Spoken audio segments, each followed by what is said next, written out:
Hey everybody. I know I'm a bit late with this considering 2019 is over and all. Happy New Year, by the way, but I figured I would make this video anyway because it's something I would do in text format regardless. Every year I keep basically a gaming journal where I write down everything I play throughout the year, even if it didn't come out that year, with many reviews and scores, and at the end I rank what I played just more as a self-reflective exercise. I attempted to make a video version of my list in 2017 as a project to learn new video editing software, but I ended up not enjoying using the new software, and I kind of scrapped the project along with me not using that software anymore. But not this year. This year, I have a little bit to say about each of the games on my top 10, and accompanying that is some B-roll of the games. I'm not going heavy on the editing process on this. I just want to make the video come out and not burn out in the process, so, forgive me on that. I just really want to talk about the games that came out this year. It was, for me, a really strong 12 months. Lots of stuff came out that was either super tight on the gameplay side, aesthetically my jam, or just hit me in the right way at the right time. Some of my favorite games ever came out this year, actually. Like, how awesome is that? Anyway, I'm just presenting a ranked top 10 here. Pretty simple stuff. I'm giving numeric scores to these games as well, but that's more of an exercise on how good I think the game is, quote unquote, objectively, in case you're wondering why games higher on my list scored less than lower ranked games. So without further ado, here's my top 10 games of 2019 in ranked order from 10 to 1. To start off this list, I want to talk about a game that maybe is not my top 10 best games of the year, but is definitely on my top 10 favorite games this year. And that's why it's squeaking in at number 10. Mews Dash is a cutesy anime waifu rhythm game. There's not much I can really say about it, honestly. I just adore the art, and I have a lot of fun with even my least favorite songs. Most of the songs, though, I'm way into, to the point that I sought them out for out-of-game listening. The gameplay isn't that innovative, not that you can innovate all that much in the rhythm game space, though making it not just a rhythm game, but the two-button system still ends up being fun to play because of the tricky, fast-paced, and high APM stages. This game just straight up rules. However, I can't say it has all that much of an impact on me, so it doesn't sit high on this list. Mews Dash, however derisive it sounds, is like gaming comfort food. It's also a mobile game though, so I play on PC, and I exclusively play in 10-minute chunks, so maybe I should get it on mobile, because I play like every couple of days when I'm bored, but it's great for that, and I wouldn't ask for anything more. Definitely pick this up, grab some song DLC if you want, and just have a lot of fun.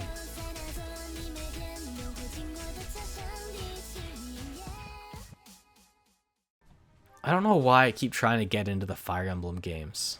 Turn-based tactics isn't really my genre. The stories in these games aren't that engaging, and I don't find the character writing to be all that strong. What got me to try Three Houses, however, is the fact that you play as a teacher. Some of you may know I'm in university to become a high school teacher, so if you say education simulator, I will probably try your game. By the second half of the game, I was already starting to burn out on all the social sim elements in Three Houses, but I did spend a number of hours right out the gate just reading through every character's profiles for their strengths, weaknesses, likes, dislikes, and all that, so I could pick out what I thought would be the best fitting roles for each student. How the teaching works is pretty straightforward. Obviously, teaching doesn't make for very interesting games, unfortunately, which is ultimately why I think I started to burn out on it. There just isn't all that much to latch onto there for the education component. That being so, all that's left for me is the more traditional Fire Emblem stuff, which I'm not as into. I will say that the removal of the weapon triangle as an explicit system was a really neat idea, doubly so when paired with the passives and equipped to each student. I can consider more on the tactical side than just sword kill axe and axe fight spear good. That's undone, though, by the fact that your characters can be very broken very quickly on the normal difficulty. I was playing on classic normal because I always play on the normal recommended difficulty, and permadeath is the most exciting part of Fire Emblem, but when I was as strong as I was, the tactical part of the game kind of fell off a cliff. That's not to say there aren't hard encounters, they're just not nearly as challenging as they probably should have been. I think if I was just more into this style of game or the story or characters were stronger, I would have this game much higher on my list, but that's just not quite there for me, unfortunately. I remember seeing Katana Zero first in a midstream ad for one of the Games Done Quick streams, and it looked awesome. I went in expecting a fun arcade-style hack and slash, not unlike Hotline Miami, and instead I got that, but with a major narrative focus. While I thought the Vietnam War metaphor that informs the story was a little on the nose, I did end up digging the story, but more for the implications of certain things than the story itself. So, minor spoilers here, but it centers around a drug called Chronos, which slows the perception of time for the user, which is what allows the protagonist Zero to be a badass. That's somewhat standard, but there is one mid-game scene where someone's tortured and killed after being forcefully injected with Chronos. The torturer then goes on to say that the victim is living out the end of their life in agony forever, since time gets slower and slower to the point of infinity as Chronos runs out.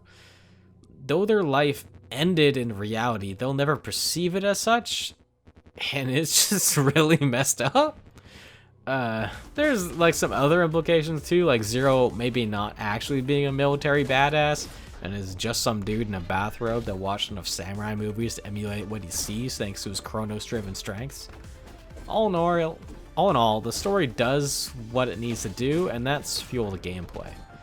And what you see is what you get with Katana Zero, and that's a really, really fluid side-scrolling murder simulator. I wish there was a challenge mode or a level creator or something, because I just have so much fun killing everything in this game.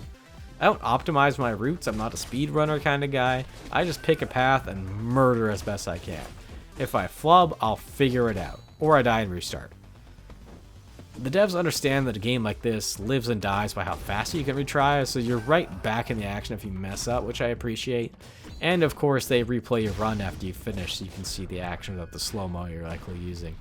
This game is just so satisfying on a visceral level, a visual level, and extremely on a musical level. Oh my god, I love the soundtrack, and bless them for naming the tracks when Zero pops them on his music player. Game's also like weirdly funny, so keep an eye out for that if you play it.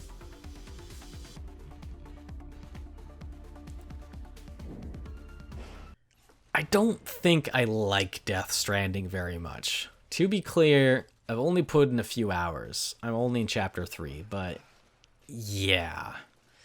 The characters aren't very interesting. Everything is a metaphor that I figured out in the first few seconds, but they want to spend hours on. And I have neither seen anything so far or heard anything about the future of the story that's all that compelling. So why is it on this list? Because I find the gameplay fascinating. I'm not much of an open world guy, but the ones I get into because I love the world and getting around in it. That's why I like Xenoblade Chronicles X. That's why I love Breath of the Wild. And that's why I still have a great time with like this weirdly engaging experience of walking down a hill in Death Stranding. Sure, literally all you're doing is walking, climbing, or driving, but it's such a mellow and melancholy experience that in a weird way, even with all the BT and BB shenanigans, I find Death Stranding an awesome way just to chill out. The landscapes are exactly what I'm into, and the music, when it's there, sells the experience. It fulfills a backpacking fantasy of mine, and I suppose that's all I'm really into it for.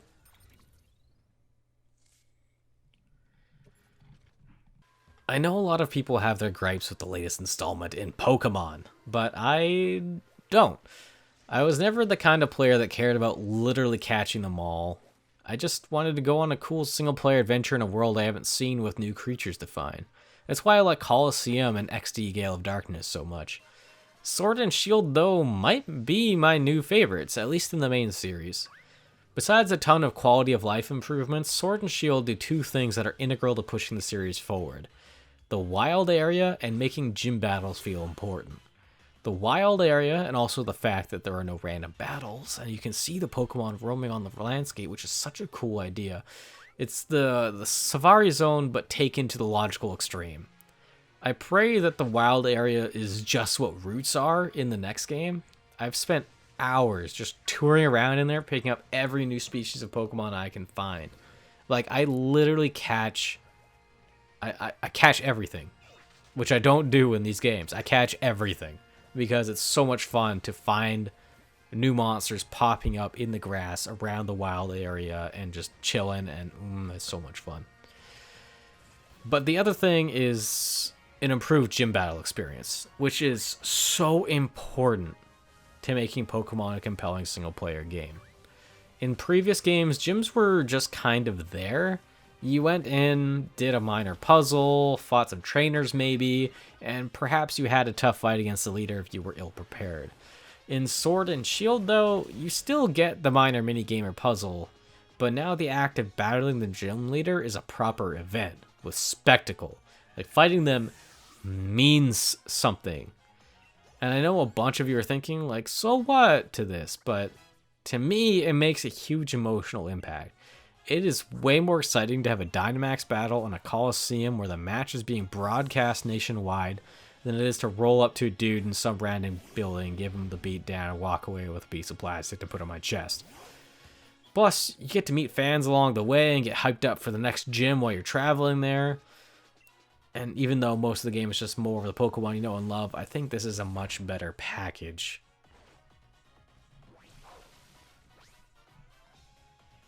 Code Vein is another game I haven't finished. I actually only just picked it up over the Christmas break because I had written it off as a mediocre anime Dark Souls since they had been doing beta tests. When the game was first announced, it seemed like it was going to be more like God Eater, particularly because it's from that team.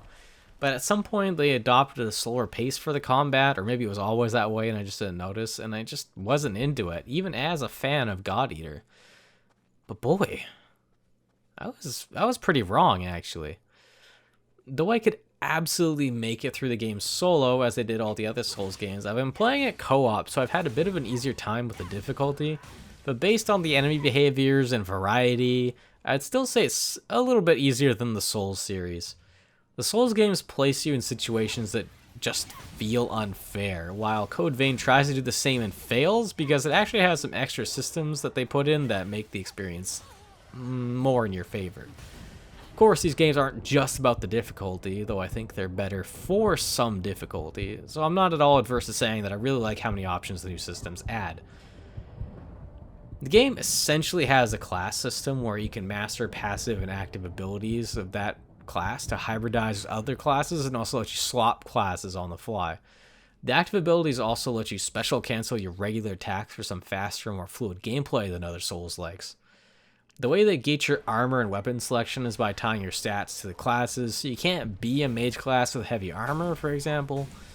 The different armors also change how your parries and drain attacks function, which is a neat touch since you have to factor that in and what type of other special attacks you get in addition to the stats of the gear itself. And then there's the focus system, and that's where the Bloodborne and Sekiro influence comes in. The focus system is essentially a short period of being Super Saiyan, giving you access to a special launch attack, activating certain passives, and doing more damage, but it triggers by either getting hit or dodging attacks. This incentivizes you to play aggressively without de-incentivizing playing passively, because you can dodge stuff instead of just getting wrecked in the face. So, yes, as you might imagine, I'm having a great time with the game for its gameplay, but Code Vein's also telling a story, which is kind of unlike some Souls games. Honestly, the narrative isn't terribly exciting, but I do appreciate that it's there. It gives a sense of purpose, which is good because this game is like super linear so far, and like Dark Souls gets away with not having a focused story because it's a sprawling adventure, and you can go in almost any direction you want and do the game in whatever order you choose. Code Vein, you can't do that. It's pretty much a straight line, so you need that momentum from the narrative to keep you going. The environments haven't been that exciting either. So far, it's been entirely destroyed cityscapes and caverns so far, but I know from trailers that changes, so I'm not going to hold it against the game yet, at least. Maybe it still sucks, who knows?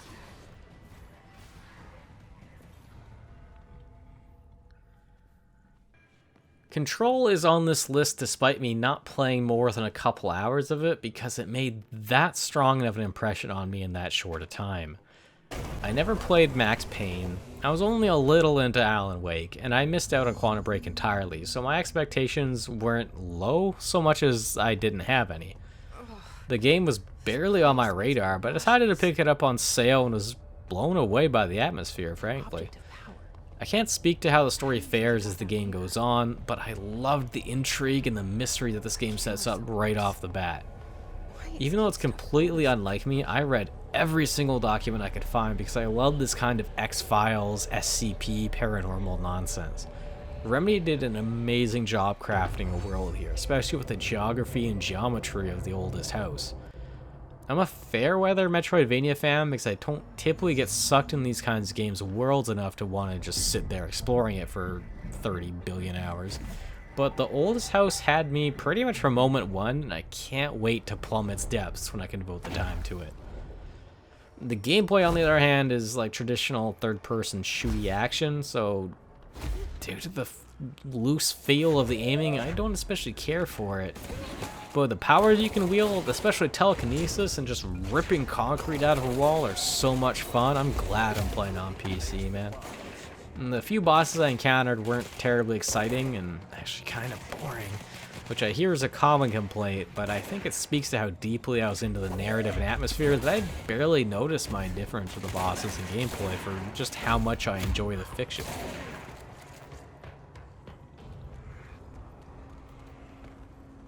Devil May Cry 5 is a strong return to form for the franchise after Ninja Theory's DMC. That game wasn't bad, but it was missing the corny, try-hard toned cartoon vibe of the previous game.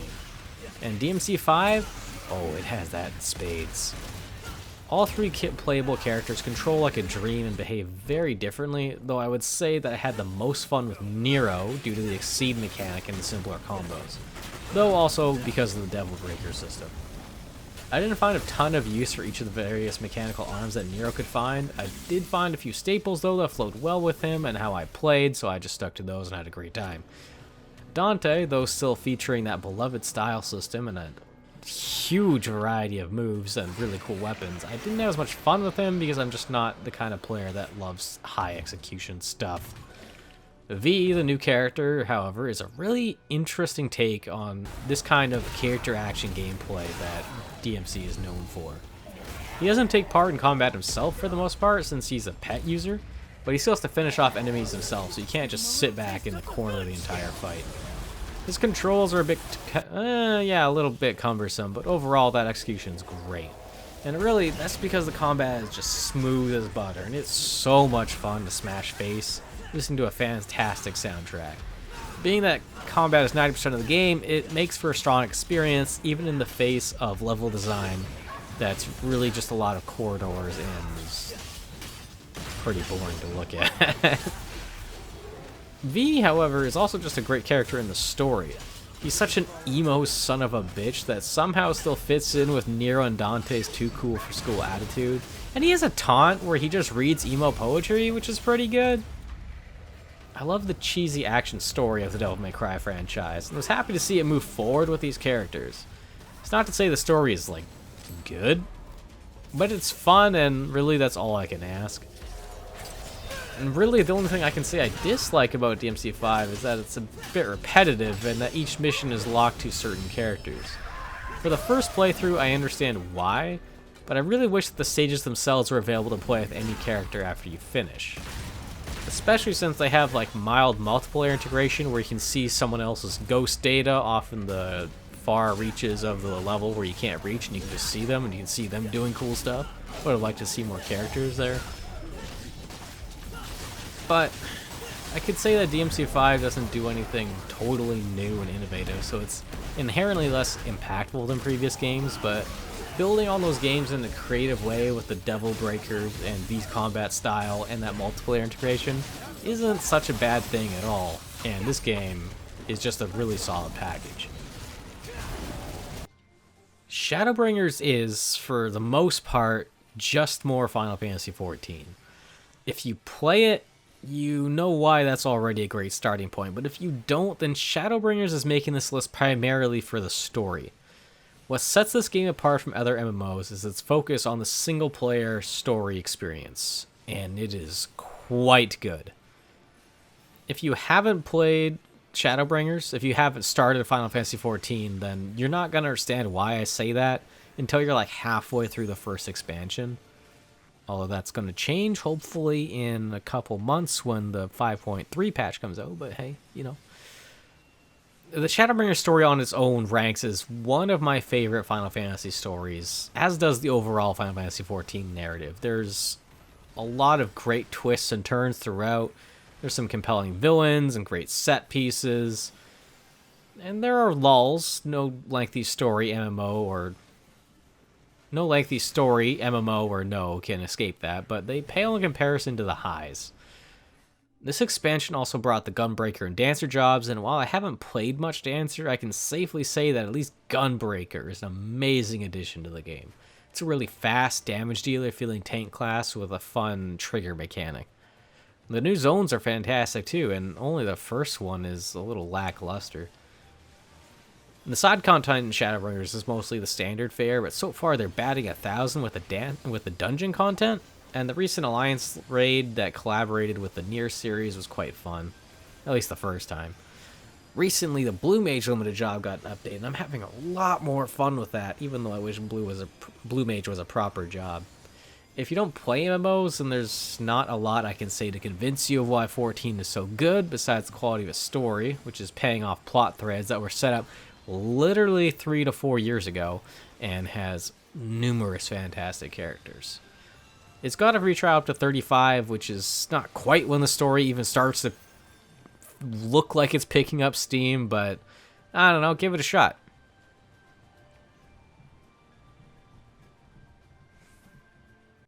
Sekiro is a fantastic culmination of all the things FromSoft is great at.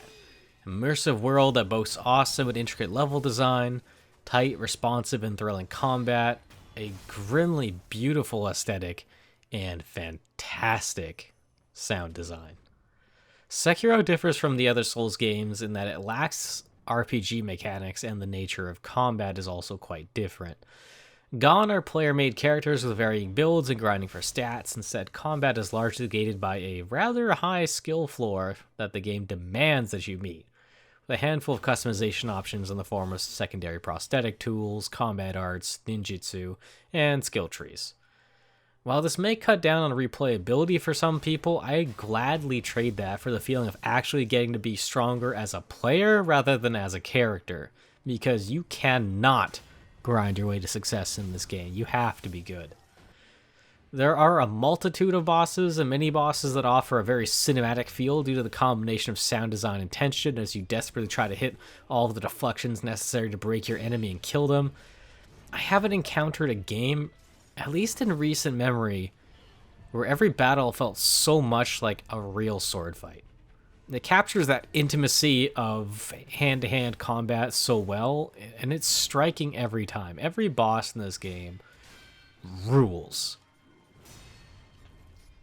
The choice to offer 2 win conditions in the form of the standard drain the enemy's HP and by breaking their posture through aggressive deflections and hammering at their guard is a unique dynamic for an action game that rewards aggression without the brainless baggage that comes with button mashing.